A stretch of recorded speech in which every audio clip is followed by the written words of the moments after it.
Mga kananay, mag-unboxing uli ako. Umorder ako ng throw pillow. Ito, oh. Tinapon ko na kasi yung throw pillow ko. Sira-sira na eh. Yun yung matagal ng throw pillow ko. Kaya palitan natin. Ito, oh. Kapal naman na in-order ng anak ko. Yan, oh.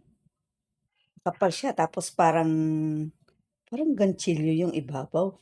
Mm-mm. May palawit-lawit pa, no? Mm. Apat siya. Tapos, kanya-kanya ng supot. O, di ba? Tapos kulay cream. Parang dumihin to, no? Yun, oo. Pero maganda naman siya, makapal. Yung zipper niya kasi parang hindi sagad sa, kailangan itutupi mo pa yung unan bago ipasok para makapasok, di ba?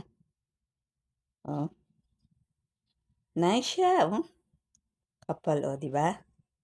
Ganda. Pa hinihintay nyo, oh.